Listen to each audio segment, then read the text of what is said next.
So guys, today back another video on the channel. Today we have the Newcastle United 2021-22 season review. This will be a very long video, so heads up, and if anyone does watch this video throughout the whole thing, I really do appreciate. This is a video that I've always wanted to do. I love doing these videos where I can sit down, speak about my thoughts, speak about Newcastle, speak about everything in this video. I'll speak about my personal life as well a little bit, because I feel like it's probably the most change in everything in my life over the past 8 months since the takeover happened. Right, my life's changed extremely a lot. It's extremely changed, so I'm going to explain all that. Probably I'll do that before the actual season review, so I like to speak about myself and whatnot. I feel like he's doing to get an insight of my life and whatnot, so I'll do that now. But make sure to leave a like, boys, subscribe to the channel, and yeah, let's get into it, boys. So obviously the 2021-22 season's been an absolute roller coaster, and I want to quickly speak about my personal life and whatnot. It's been an incredible probably the last 9 months, and I've been nothing but happy over the last 9 months. You could say 8-9 months, so since basically October November time, since Eddie Howe came in, it's been nothing but happiness, I've got to say. There's been times where, I'll be honest, I just haven't enjoyed doing YouTube, and it's got nothing to do with Newcastle or anything, because we were winning games. It was just I wasn't enjoying the whole sitting down recording and whatnot and whatnot. But in my actual personal life, people have seen, people haven't. But in December, I got a girlfriend, right? If you want to say on the channel or not, you'll have to wait and see. But that's obviously played a massive part in my life, because it's all I've wanted. And then to have that with YouTube, I've got to try and balance it out, because obviously I want to try and do as many videos as possible, and I keep doing that, and my girlfriend always lets us do that. But also I've got to say and do stuff with her, and I want to do stuff with her and whatnot. We've been away and whatnot. It's been unbelievable. It's just fucking class, right? So that part of my life it's been incredible, to finally settle down with someone and whatnot, and it's helped us a lot. It's helped us, and it's made us understand YouTube a lot more. And for me, YouTube was just my life. I would go to work, come home, record videos, go to sleep. Now I know there's more to life than just YouTube, and many people know that, and I've spoken to people on this about on nights out and whatnot. Sporty is about how the general life is, right? I want to quickly touch on with work as well. I'm an apprentice engineer, and it can get very stressful, and I'm doing long shifts, doing from starting 7:30 till 6 o'clock at night, and that's not even including how long it takes us to get to work and back. I work in Newcastle, basically on the quayside, and people might know where I'm from if you're watching this video. I'm not going to say where. It does take a lot of my time up, and obviously it's my job, it's what I've got to do and whatnot, but I try and do as much as I can for like the videos and whatnot. With the Arsenal vlog, I want to quickly touch on now. I touched on in the training ground vlog what I've done, which I really enjoyed. I will do another one soon. It was my birthday, so I didn't do any previews of predicted team. I wanted to have that weekend for my birthday, spend some time, and then I had a hotel in that booth for me last. So that was the crap with that. Just so if anyone was wondering why there wasn't a preview or predicted team or whatnot, but I just wanted to touch on, because I feel like literally probably since January, the only videos that have been going up on the channel is the odd player ratings, the predicted team and preview, and then the match day vlog or rant/match reaction. I haven't been able to do videos like this where I can sit down and talk, because my life is actually just so busy. I've got a holiday booked in July. I'm concentrating on my driving. I want to try and get that done this year. I want to get the theory and the practical done, and I want to try and get that done as soon as possible. I'm finishing my apprenticeship as well, which is obviously a massive part of my life. I need to get this apprenticeship done, get all the college work and that done. There's so much going on in my life where YouTube's came from being my #1 priority to probably not being my #1 priority. I absolutely love doing it. Like you probably can see on the Instagram post, I used to post every single day on the YouTube Instagram. Now I don't. It's not because I choose not to, it's because I just don't have the desire to do it every single day and whatnot. But when I sit down and it's been a week and I haven't done a video like today, it's been 10 days since the season ended, and I was like, no, you know what, I want to do a video, I want to sit down and speak about everything and whatnot. So that's the crack with me, boys. If you want to know anything else, feel free to follow on the socials or give us a DM. I'm absolutely will reply to absolutely anyone who gives the message, Insta, Twitter, whatever. But lads, here's the here for the season review. Let's get into it, boys. Newcastle United's 2021-22 season review. So we're going to touch on to probably July last year, when Newcastle United were doom and gloom. We were the only team in England at one point without signing a player. We got beat to some teams in pre-season, like York City. Got beat at York City in pre-season. It was not looking good. It was not looking good whatsoever, considering the season before, like, we obviously had Steve Bruce. We kept Steve Bruce. We finished 12th in the 2021 season, but the 2021-2 season, the start of it was shambolic. First game of the season, Joe Willock gets announced the day before. The only summer signing. We worked so hard to get that signing done, and we eventually did get it done. But our first game of the season was against West Ham, 1-0 up after 4 minutes. Callum Wilson with a goal. We got beat 4-2. A disappointing start. You would have felt fans haven't been let in the stadium, in a full stadium, in nearly 600 days since we had a full stadium back at St James's Park. Might have been 700 days since a full stadium at St James's Park, and then for it to just come out and concede so many goals against West Ham, it was quite disappointing. We were 2-1 up at half time, and then we conceded 3 goals like it was nothing. But it was really disappointing. Second game of the season, Aston Villa got beat 2-0. Not going to speak much about it. It wasn't good enough. Southampton at home, we scored in the 92nd minute or something. Alan St Maximin with a goal, winning 2-1. You think, yes, that's it, first win of the season, we've got that out of the way, 3 points in the bag. No. Penalty in the 96th minute, James Ward-Prowse puts it in the back of the net, and Newcastle United draw 2-2, get their first point of the season, but obviously didn't get their first win. And then after that, Ronaldo 4-1. This is all going off the head. And then after Man United, it was just looking doom and gloom for the club. We looked like we couldn't get a win. We went into that Leeds game with so much toxic atmosphere going into that game. We went at that game screaming Steve Bruce's name and whatnot. It was honestly such a hostile experience. I didn't enjoy it. Like it was the only time I probably went into the stadium pissed. Like I had a couple of drinks with Robinstein and Rosie's, gone to the stadium. I was fucking pissed, lads. I'll tell you that. But whatnot. Screaming at Steve Bruce and whatnot. It wasn't good enough. We went obviously 1-0 down.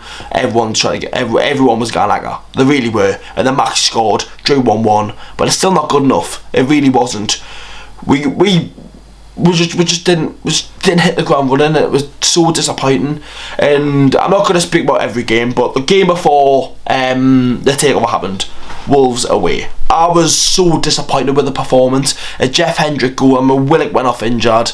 Maxi was playing shit. Wilson was already injured. It was just looking so bad for the club, and we got beat against Wolves. And I sat here and I said, if Steve Bruce doesn't get sacked, the club's gone down. And I've said that a lot. I said that in the 2021 season. We pulled it back because of Joe Willock, but the takeover happened, and people do not understand how. For me, it still hasn't sunk in. It's still not sunk in that we are the richest club in the world. It really, really hasn't. The whole saga of it all, it came out of nowhere, and it was done within 48 hours. Why did it take 18 months, or how long it ever took from the first bid it got put in all the way to now? Why did it take 18 months? It was the end of the 1920 season. We looked like to be the richest club in the world. They pulled out with the deal around July, when the season ended. It was a couple of days after we got beat at Liverpool 3-1 last game of the season. It was not looking good. We went into the 2021 season doom and gloom. And obviously 21-22 season we look doom and gloom going into the season. I want to thank all the owners, directors, everyone at Newcastle United to get this takeover done, because it was so needed. Mike Ashley had his time at the club, and thankfully we said goodbye. And it was the greatest moment in Newcastle United history. The 7th of October 2021 will always get written in our hearts. It does. I don't forget it. I remember going down to the stadium and whatnot. I was quite late, lads. I had to go for a COVID test. My sister, who sat in that room there, had COVID, and I had to go for a test because obviously I was in the same house. I was not missing that.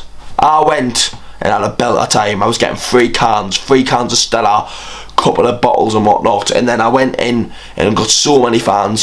Some of you remember and whatnot. Lad came up, was on a night out on not Saturday, gone the Saturday before. Shows a photo of him at the takeover. It was such such a good experience that I will never ever forget. Honestly, the atmosphere, how everyone was so happy, the videos of everyone like celebrating when it officially got announced. I remember I was on the Metro coming home from work, literally refreshing Twitter, and I just seeing the tweet on the Premier League, and then I see Newcastle changing the bio. It didn't sink. It still hasn't sunk in now. I remember a tear came down my eyeballs of just pure happiness that takeover happened.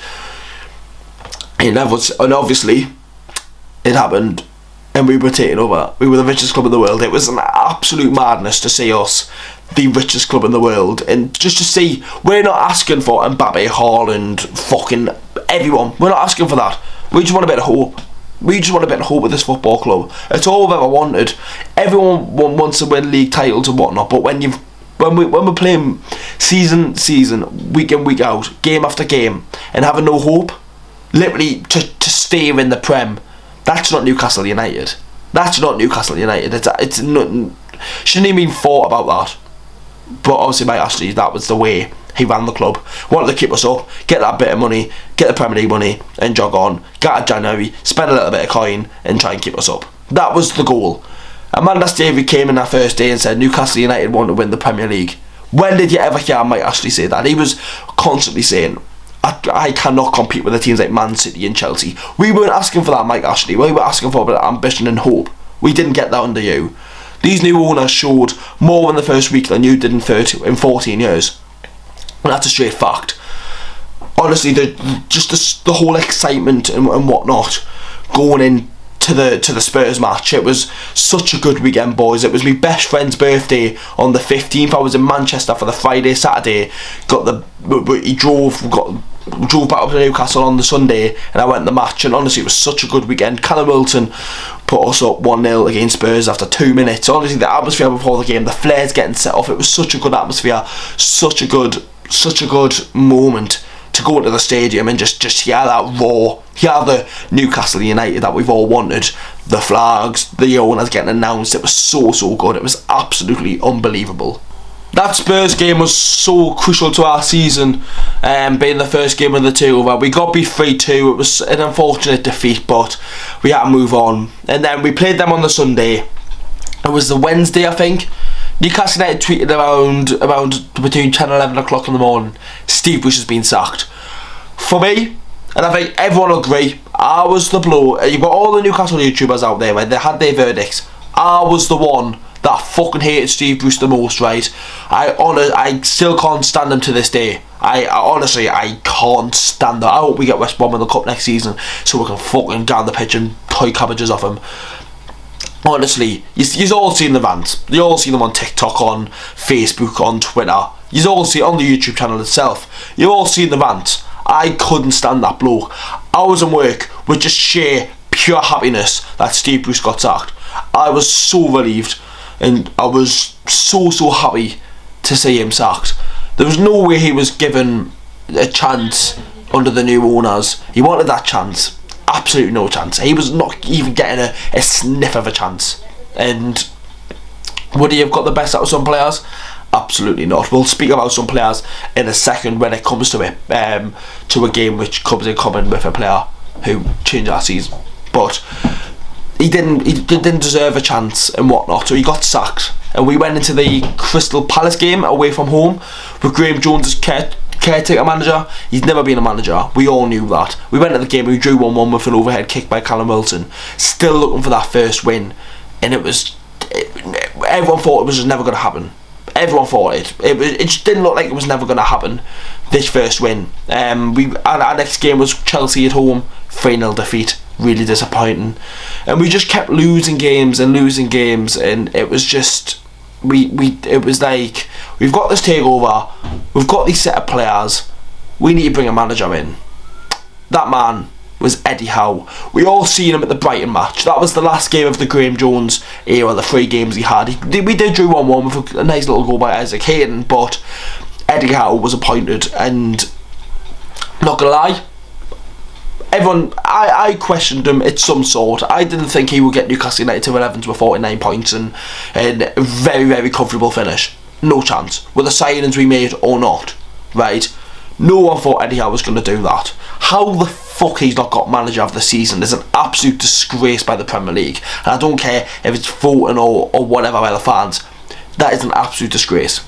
Absolute disgrace. Jurgen Klopp, what did he do in the Premier League this season apart from finish second? No, didn't do anything. Finished second. Premier League alone. Eddie Howe deserved manager of the season. I don't care what anyone says, right? Eddie Howe was appointed. We had a bit of time. It was international break. It was such a good time for him to get appointed.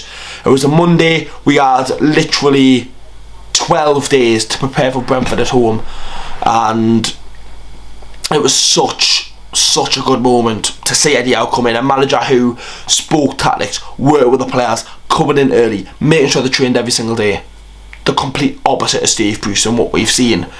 Eddie Howe came in, and we were all so excited for that Brentford game. We were all so confident that was going to be the first win of the season. Eddie Howe's first game.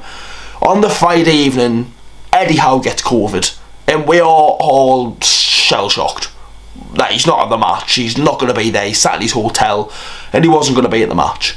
We went into the Brentford game with Jason Tindall and Graham Jones taking in charge. We went 1-0 up after the first 10-15 minutes with a Jamal Lascelles header.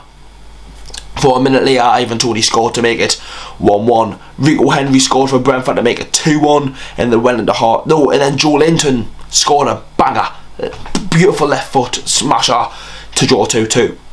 We went into the half time being, can we get this first win? An own goal by Jamal Lascelles, Vissa with a goal, 3-2 Brentford. We needed a bit of magic. Ryan Fraser with a beautiful ball in, Maxi scored to make it 3-3, and honestly, it was such a good night. Even though it was a free, if that was a game during the middle of the season, you absolutely take a 3-3 draw against Brentford. It was such an entertaining game for a neutral. We looked at that and went, we're not going to win our first game. That was game 11, match week 11, 0 wins. 0 wins. If you're not beating Brentford at home, who else got promoted? You, Brentford, Watford and Norwich. We didn't beat any of the teams that got promoted at home. That's scary when you put it in the context of before the run started. Our next game was against Arsenal. We never get anything at Arsenal at the Emirates. We got beat 2-0.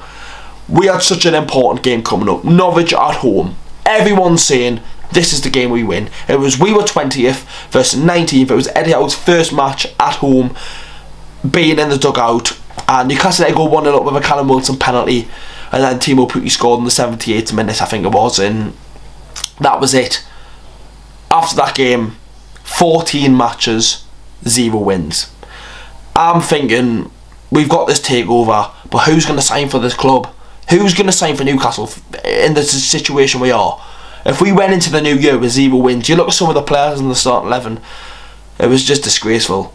About that Norwich game, there was such a significant moment in our 2021-22 season, and it goes by one man and one man only. The name Joe Linton. Kieran Clark got red carded in the 9th minute, took it off the pitch, the dickhead himself, and then Joe Linton had to go to midfield. I think we substituted someone off of midfield. Joe Linton moved into midfield, and he played really good. Played really good. And then ever since then, he's transformed into be one of the best midfielders in the Premier League. And I don't care what anyone says, right? What a player. Powerhouse. How could Steve Bruce not say that? Eddie Howe must have. There's no way Eddie Howe would have been, oh, George Callum midfield. Eddie Howe's too tactically minded to know if. Because he wouldn't put Callum Wilson in midfield. No chance, right? Why Joe Linton? Eddie Howe seen something there, in my opinion. Put him into midfield, and it changed our season. I'm telling you, if Joe Linton didn't get put in midfield, we're not getting top 11. Absolutely not. No chance. He probably doesn't start some of the games, most of the games. He would have probably played Sean Longstaff in that midfield role with Shelvey and Bruno, or with Willock, Bruno and Sean Longstaff. He wouldn't have played. He wouldn't have played Joe Linton. He might have even got kicked out of the Premier League squad when we made the new signings. Obviously, Kieran Clark, Isaac Hayden and Jamal Lewis got dismissed from the Premier League squad. Joe Linton could have been one of them players. No chance. What a game, what a performance, and what a player he's had this season, and rightly so deserves player of the season. But now we went into the Burnley match. We had to win. A win was the only answer. If you're not beating Burnley, Norwich, or Brentford, or Leeds at home, you deserve to get relegated. Newcastle United picked up their first win of the season. Callum Wilson with a goal, and we just needed it. It was a scrappy 1-0, just literally hoofballs and whatnot, and it was such a relief, such just a weight lifted off all the shoulders. Burnley really dug out and fought, but wasn't enough, and Newcastle United picked up their first points of the season. Only for a week later to get smacked 4-0 against Leicester, and then 3-1 against Liverpool, and then 4-0 against Man City. You look at them results and think, we are still going down. We went 18 games into the season with one win in 18 matches. Manchester United home, the last home game of the season, the last game of the year, because of COVID, not being able to play against Everton and Southampton. Obviously, what can I say, Joe Linton had a masterclass, and Maxi scored against Man United, but it wasn't enough. I think that was the halfway point in the season. 19 matches, and we got one win, right? The next 19 matches in the Premier League was absolutely incredible, absolutely astonishing, you can say, right? We started off our 2022 with a signing of Kieran Trippier. How are we picking up Kieran Trippier? It's people say money, this, money that, and money's brought him to Newcastle United. I think he showed on the pitch that it's not. He's got a heart in him. The first signing of the era, everyone knew he was going to get this name with a money signing because it was Kieran Trippier. Euros and World Cup starter for England. He came in at Newcastle United and had his first game against Cambridge. We got beat 1-0, and I sat there. I remember after the game, I sat there and just so disappointed. I was like, these owners that came in and did they have a clue about football? Who knows? It was looking doom and gloom. It really was after that Cambridge loss. We went into the Watford match with a signing of Chris Wood. We all knew Callum Wilson got injured against Manchester United, and we were unsure if he was going to be fit, ready to play. No one knew, and we signed Chris Wood, and it was an interesting signing. Obviously, a signing from a relegation rival in Burnley, which was a good decision by the club. Has he showed up to his 25 million game price tag with game performances? Probably not. Let's be honest, he probably hasn't. You'll see all speak about each individual player in the player range of the season, which I will be doing. But we went at that Watford game. It was such a really boring first half. Maxi scored just after half time, into the second half, and we were like, yes, come on. Watford have just been promoted. Let's see if we can do anything against these. João Pedro scored in the 88th minute, and we drew 1-1. We looked good. We looked just disintegrated. We looked like we were going to just get out, and it just looked like that was going to be our season.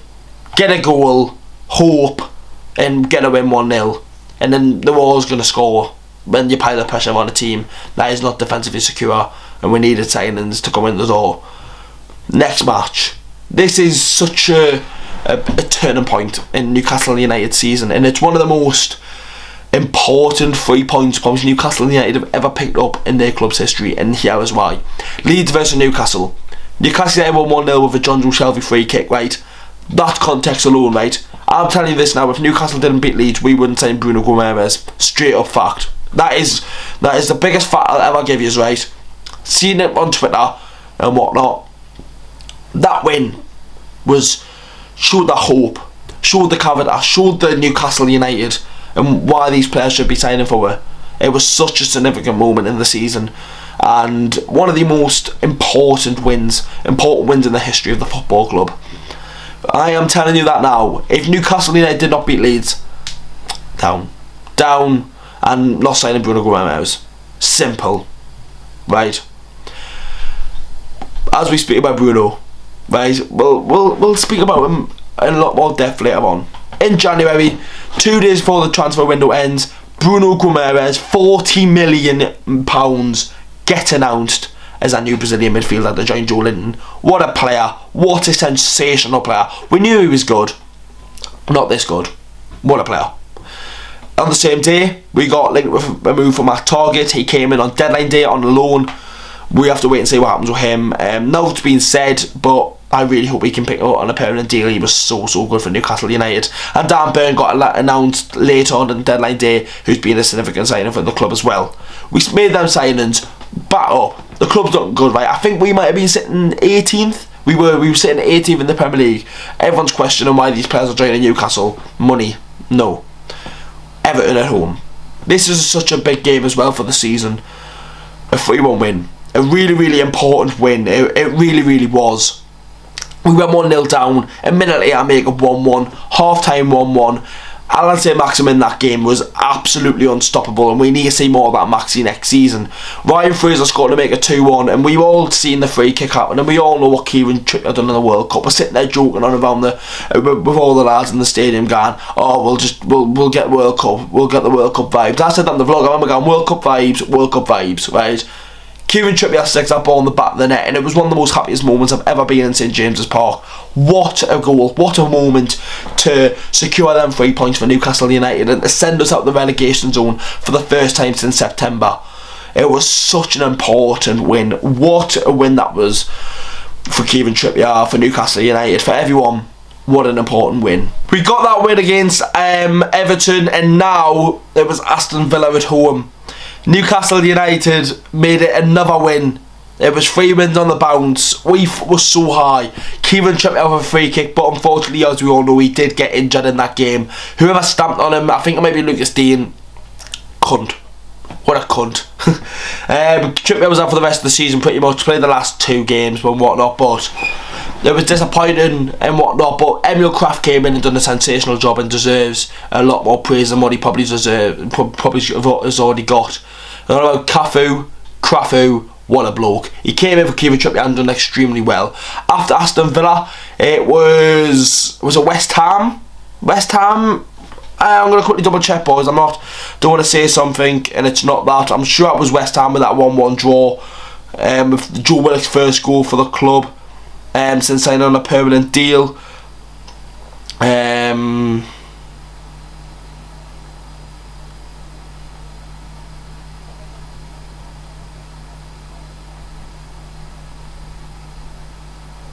And it was that 1-1 draw against West Ham. Really important when West Ham was sitting 6th or 7th in the league, fighting for top 7, top 6. They were doing really good. They might have been fighting for top 4, West Ham, at that point. I'm unsure. They might have been, I don't know. After that 2-0 win against Brentford, we went 5 games unbeaten at this point. Joe Linton with a goal, and Joe Willock again, back-to-back goals for him. Joe Linton really proved himself in that game, got that header goal and was absolutely class. After that, it was a 2-1 win against Brighton. The wind was just coming in thick and fast. At this point, we were 8 games unbeaten.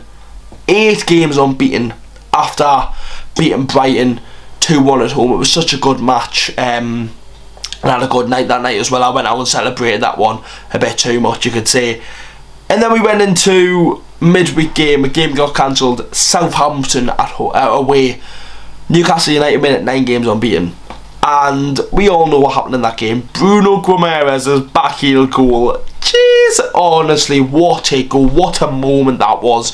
Target, Dan Burn, Bruno Guimaraes. What a bloke, what a game, and what a time it was for Newcastle United. We might have been sitting 13th in the league at that point. We weren't safe of any means whatsoever. We could have made it 10 games unbeaten, but unfortunately we got that 1-0 defeat against Chelsea. Massively under-deserved. Deserved to pick up at least a point, maybe even 3 points. And then in midweek, we got beat 1-0 against Everton, 99th minute goal by Iwobi. Disappointing, really was. It was, we weren't angry at Eddie Howe and whatnot. It was just one of them. It was just one of them where it was just like, what can you do? What can you do? Next game was Spurs. I didn't really look at the Spurs game. As I mentioned before, it was, well, I don't know if I mentioned, but I did go away that weekend. I was away in York with my lass for our birthday, so I didn't really have a think or thought about Newcastle United at that point. Went in that Spurs game, got beat 5-1. It was a shambles. And I said in the video, relegation, it's absolutely not over whatsoever. We can still go down no matter what. 3 defeats on the bounce. We couldn't let our head slip. Wolves at home on a Friday night. Chris Wood, 1-0 win. We needed that win. We couldn't have won 4 defeats in a row. Wolves were looking so bad at that point as well. They lost their last 10 games or something, or didn't win a game in the last 10. It was looking good for Newcastle at that point. Got that win against Wolves. And the week after, I want to speak about this game in a little bit of context. Newcastle United versus Leicester. Bruno Gomes' double. For me, one of the most greatest moments I've ever witnessed in the history of life. Fucking Bruno, 95th minute. Honestly, a tear came down my eye after I finished recording. I was like, I'm not crying on camera. The sheer happiness of that moment, it was incredible. Like, I sometimes sit there and watch that clip back just for pure happiness. Honestly, what a blow, what a goal. I can just picture it now. It was such an incredible moment when that ball hit the back of the net. We won 2-1. It was unbelievable. Midweek, Crystal Palace at home. Newcastle United got another win. Honestly, it was looking so good for the club at this point. 1-0 win. Miggy with a goal. Goal of the month as well. It was an absolute storcher of a finish, right into that top corner. And then we went on to the game against Saturday. Norwich, they were literally about to get relegated. Who showed up? The Brazilian masterclass boys. 3-0 win. I was about to say double for Joelinton, a double for Joelinton, and a goal for Bruno Gomes. It was such a good day out. I remember I went out of town on that night as well. It was such a good night, such a good win and whatnot. We were four wins in a row. It was looking good, and we all knew we had these tough games coming up after Norwich. We had a tough run coming up. We had Liverpool, Man City and Arsenal. Liverpool at home, I thought we were quite good in that game. I didn't think we probably did deserve to get beat, but it was 1-0 was a fair result, to be fair. Liverpool didn't really show up, but we didn't really have a chance on goal, so you can't really complain. We got absolutely smashed 5-0 against Man City, but I want to speak about this game as well. Arsenal at home. It was probably one of the best days of my life. It was my birthday on the 17th, on the Tuesday. Obviously the game was on the Monday night. I had a hotel in Newcastle. That's why the vlog was out late, because I was celebrating my birthday. I went to Digi Monday. It was fucking class. The game itself, I was just such in a happy mood no matter what, and I wasn't gonna let the result spoil my birthday or anything. We won 2-0. We sent Arsenal to the Europa League, packing their bags. Honestly, what a moment! Just how the atmosphere, the war flags. It was just absolutely incredible. It was astonishing how amazing and how connected a football club can turn from October to May. How much the club's changed. Beating that top 6 team, one of the moments of the season, one of the moments of the decade, one of the moments of the club's history. What an amazing victories. And we ended off the season with a 2-1 win against Burnley, which sent them down to the Championship with a double by Callum Wilson. I've done a lot of talking, boys. I'm absolutely knackered. that is my season review for the 21-22 season. If you want to leave a like, boys, subscribe to the channel if you haven't already. A lot of speaking there. If some good memories as well, memories that come to mind where you think, oh, do you remember that game, do you remember that game? It was such a good time for the club, and I'm so pleased. We finished 11th with 49 points, 12 wins out of the last 19. It puts a smile on your face thinking about it. It really does. I'm so pleased with the boys, with the lads who grafted their arse off for the football club. And I just want to say thank you for the 21-22 season. There will be still videos going up for like awards and player ratings and keep and sell and whatnot, and transfer news and the NUFC news videos. So much content is coming out, guys. I just want to try and level it all out as I explained in the start of the video. If anyone sat here and still watching, I couldn't appreciate it enough, boys. If you've sat here and watched, I don't know how long this video is because I've had to do it all in separate bits to get a drink and to calm down. If you sat here and watched a lot, I really do appreciate it. You don't have to sit here and watch me speak about Newcastle whatsoever. You've taken your time out of the day to watch this long video. I really do appreciate it. See you in the next one, boys. Have a good one, and up the fucking mags.